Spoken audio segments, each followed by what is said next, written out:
ઉદયભાઈ દામોદરભાઈ લાલે એક ફરિયાદ લખાવેલ છે। આ ફરિયાદ મુજબ તેમના પ્રિમાઇસીસમાંથી ટ્રક નંબર GJ36V3888 અને ટ્રક નંબર GJ36T6700ના ડ્રાઈવર તથા માલિકોએ કંપનીની જે શ્રીજી શિપિંગ કંપનીની ડુપ્લિકેટ લોડિંગ સ્લીપ બનાવી અને માલની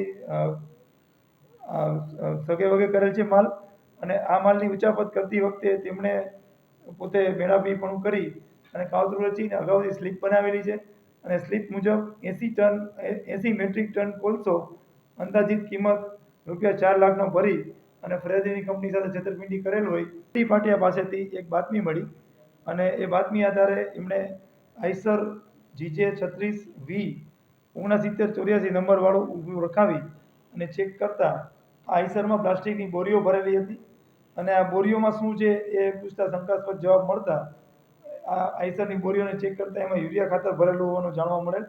આ યુરિયા ખાતર અંગેની કોઈ પણ પ્રકારની પાસ પરમિટ કે એમની પાસે માલની બિલ્ટી કે કંઈ હતું નહીં, જેથી આ યુરિયા ખાતર જે અનઓથોરાઇઝ જથ્થો છે એવું લાગ્યું।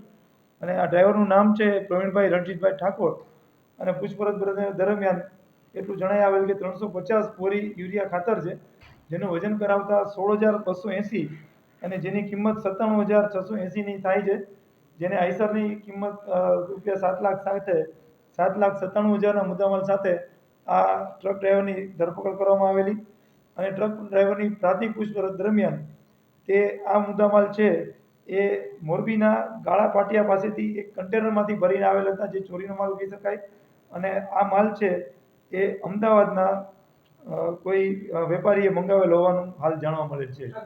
યુરિયા છે એ ખાસ કરીને ખાતર છે, તો ખાતર તરીકે વપરાતું હશે અને એનો જે જથ્થો છે એ અમદાવાદ ખાતેથી એક મોબાઈલ નંબર મળી આવેલ છે 74,338,56,069 વાળાએ આ મોબાઈલ નંબર ઉપરથી આ માલ મંગાવેલો હતો, જે ડ્રાઈવરની કેફિયત ઉપરથી ખબર પડી। હાલ તપાસ ચાલુ છે આ અંગેની, સ્થાનિક ઇન્વોલ્વ છે કે કેમ કે ડ્રાઈવર છે એણે કન્ટેનરમાંથી ભરેલ છે, તો એ કન્ટેનર શોધી અને એના પછી આ આગળની વિગત મળી શકશે। લીલાપર કેનાલ રોડ ઉપર ક્લાસિક પાર્ટી પ્લોટની બાજુમાં કેલાના નાણાં નીચે અજાણી સ્ત્રીની ડેડ બોડી જે બાવળ ઝાડી ઝાકળથી ઢાંકાયેલી હાલતમાં પડી હોય એવી જાણ કરવામાં આવેલ, જેથી તાત્કાલિક પોલીસે ત્યાં જઈને જોતા લાશ છે એ કોવાનું શરૂ થઈ ગયેલું હતું। આ લાશ છે એ 30થી 35 વર્ષની મહિલાની હતી, જેના શરીરે ઓરેન્જ પીળા કલરની ડિઝાઇનવાળી સાડી તથા લાલ અને પીળી ડિઝાઇનવાળું બ્લાઉઝ પહેરેલું છે।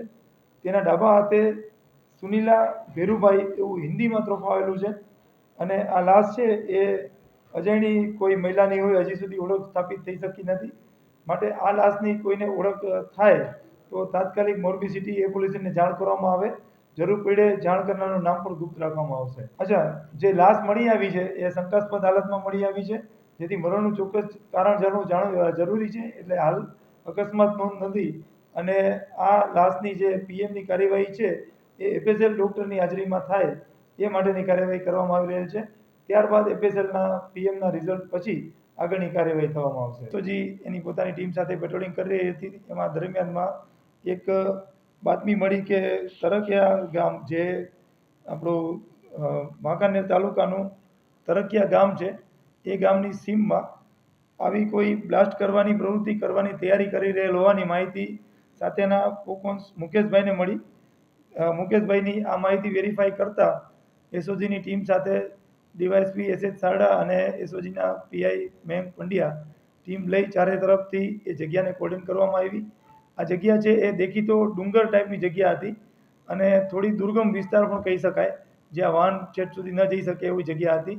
ત્યાં પહોંચી અને ચારે તરફથી કોર્ડન કરી અને એકાએક રેડ કરતા અહીંયા 4 ઈસમો છે એ જિલેટીનના મોટા જથ્થા સાથે મળી આવેલ, સાથે એ લોકોએ 57 જેટલા ખાડા ગોરી રાખેલા હતા, જે બોર કહેવાય, અને બોરમાં 14 જેટલા બોર છે એ ચાર્જ કરી રાખેલા હતા। આ બધા બોર છે 45 ફૂટ જેટલા ઊંડા હોય છે અને એમાં એ લોકોએ જિલેટીનની એક કેપ્સ્યુલ કે સ્ટીક છે એ 2.78 કિલોગ્રામની હોય એવી 25 કિલોની પેટીઓ અલગ અલગ કરી અને ઘણો મોટો જથ્થો કે જે કદાચ એવું કહી શકાય કે 1161 કિલોગ્રામ જિલેટીનનો જથ્થો, જે 92,796ની કિંમતનો થાય, ડિટોનેટર અને અલગ અલગ ટીએલડી વાયર બેય થઈ અને 1,04,000ના મુદ્દામાલ સાથે એ લોકો રેડ દરમિયાન પકડાઈ ગયેલા. આ જે 14 બોરમાં એક્સપ્લોઝન નાખી અને એને બ્લાસ્ટ કરવાની જે તૈયારી કરી રહેલા હતા, એ ચાર્જ કરેલા જે બ્લાસ્ટ છે થાય તો આજુબાજુના વિસ્તારને ઘણું મોટું નુકસાન પહોંચે એમ હતું અને લોકોનો જીવ જોખમાય તે રીતે આ કાર્યવાહી કરી રહ્યા હતા. આ તમામ કાર્યવાહી એ લોકોની જે ગેરકાયદેસર હતી અને સરકારી ખરાબામાં હતી અને એની પાસેથી મળી આવેલો એક્સપ્લોઝનનો જથ્થો છે એ રાખવા અંગે એમની પાસે કોઈ પાસ પરમિટ કે મંજૂરી ન હતી, જેથી આ અંગેનો ગુનો નોંધી અને વાંકાનેર તાલુકા પોલીસનો ગુનો નોંધી અને આગળની કાર્યવાહી કરવામાં આવે છે. અત્યારે 4 આરોપીઓ પકડાયેલ છે, જેમાં એકનું નામ છે મુન્નાભાઈ વલ્લુભાઈ બાંભવા, જે વાંકાનેર તાલુકાના જ છે. પ્રદીપભાઈ હાલકુભાઈ ધાંધલ, એ મેસરિયાના છે. રવુભાઈ નાગરાજભાઈ ભીખુભાઈ સોનારા, જે જાની વડલા ચોટીલાના છે. રણુભાઈ બાલાભાઈ બાંભવા, જે તરકિયાના છે. એમાં જે રવુભાઈ નાગરાજ કરીને ઓળખાય છે એ માલ લઈ આવનાર છે અને બાકીની હજી હાલ તપાસ ચાલુમાં છે. એક મહિલાનો ખૂનનો બનાવ બનેલો છે, જેનું નામ મદીનાબેન યુનુસભાઈ સંધી. આ મહિલાનું મર્ડર છે એ ગળાના ભાગે અને પેટના ભાગે છરીના ઘા મારી અને કરવામાં આવેલ છે. તપાસ દરમિયાન ખબર પડી કે આ મર્ડર છે એના પતિએ જ કરેલું છે. આ અંગે નિઝામભાઈ ફકીર મોહમ્મદ, જે મરણ જનાર મહિલાના ભાઈ થાય છે, એની ફરિયાદ લેવામાં આવેલી છે અને ગુનાની તપાસ દરમિયાન આરોપીની શોધખોળ કરતા આરોપી યુનુસ અબ્રામભાઈ સંધી, જે મહિલાના પતિ થાય, એમની પણ લાશ મળી આવી છે. એમણે પોતે પણ ઝેર પી, કોઈ ઝેરી દવા પી અને આપઘાત કરેલો છે અને બંને મરણ જનારની વચ્ચે વિવાદનું જે કારણ છે એ એવું કહેવાય છે કે જે મરણ જનાર છે પોતાના પત્ની મદીનાબેન ઉપર ચારિત્ર્યની શંકા કરી રહેલા હતા અને એના કારણે ઝઘડો હતો. ઝઘડાના પરિણામે આજે બેયે જાન ગુમાવ્યો છે.